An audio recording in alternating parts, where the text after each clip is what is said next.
What's going on, guys? My name's Vito, and welcome to another Destiny gameplay commentary today.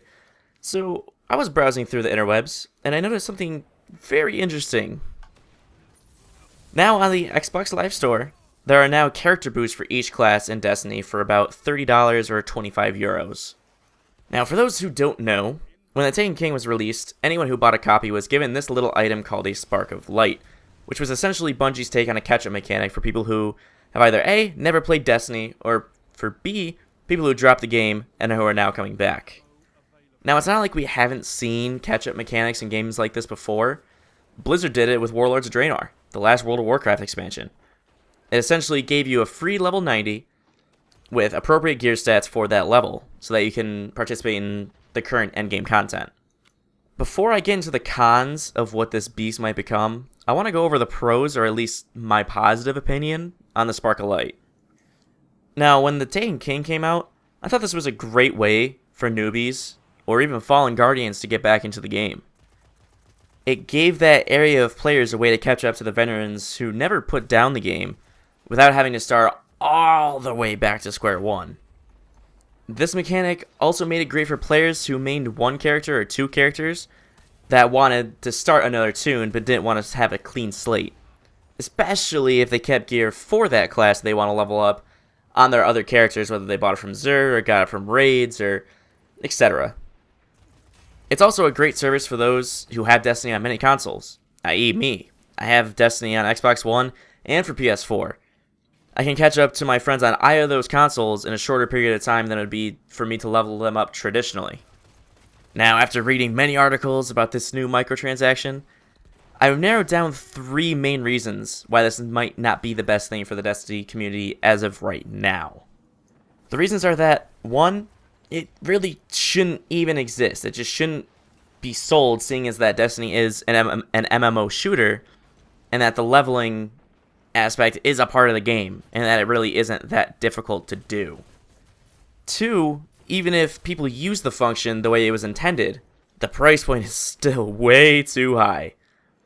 Paying for 3 separate character boosts, assuming you want 3 tunes on one account, is $30 to $50 more than what the actual game is worth. And 3, the last reason is that this microtransaction can be seen as a form of pay to win, which, including myself, gamers have dreaded since the thought of microtransactions was even born. So now let's talk about the cons of this service. So hypothetically, let's say that the service is a big hit, it's widely accepted, and it's a positive thing all around.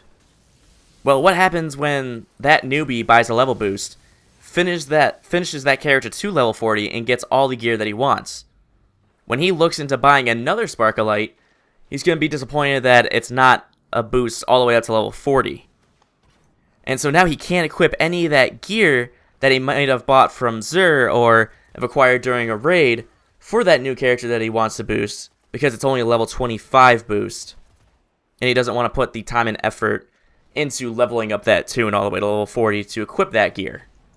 Long story short, this can be a big bummer to the veteran who may only have 1 or 2 characters and wants that second or third, but can't use them in any endgame content just yet. Something just doesn't sit well with me when I have to pay half the game's value to only be able to play half the game. Now, with the whole pay-to-win argument, even though you can't really beat Destiny, yeah, I know there's a storyline, but there are hundreds upon hundreds of things to do in Destiny, so in theory you can't really beat it. But now with this Spark of Light microtransaction, if you only have one character, you can now buy 2 characters, and that gives you 2 more shots at gear from the Nightfall. It gives you 2 more shots, or 2 more sets of legendary marks, and it gives you 2 more shots at raid gear, for essentially buying your way there, compared to the old Joe who spent countless upon countless of hours grinding all the way to that top. Now, if we get into the whole black market side of things, players will buy accounts, boost them to level 25, finish them out at level 40, get all the gear they need, and sell that account for triple, maybe even quadruple the price of the boost, and even the game itself. It's something that's far, far too common when a catch-up mechanic is introduced or is placed inside of a game, because now these people can boost them up and the turnaround is a lot faster compared to traditionally leveling and getting the gear in a legit manner. The way I see it, we are only in year 2 of Destiny's decade-long, maybe even longer lifespan. With microtransactions being introduced this year, and now immediately having a way to buy your way up the ladder, might have been brought up a little too early. PC has had this tech for years upon years, but to the average console player, this microtransaction formula is definitely new and scary. In my opinion, if you input a new mechanic in the game, i.e. microtransactions, you don't have to fill it to the brim with things to buy right off the bat. It's okay if you wait to introduce things, run specials, just don't shove it down the player's throat. I'm not trying to beat a dead horse or tell the people over at Activision or Bungie, or whoever's making the big calls over there how to do their job, but if I had it my way, and probably the way of many other people who think the same way, I would get rid of the boost entirely as a purchasable item. Instead, add that catch-up mechanic with the new DLCs we'll be buying in the future. I can definitely see wanting to boost a character when we get to that point where the level cap in Destiny is either in their 50s, in their 60s, or in their 70s, but not this early. Well guys, if you liked the video, please consider hitting that thumbs up button. It would definitely help me out.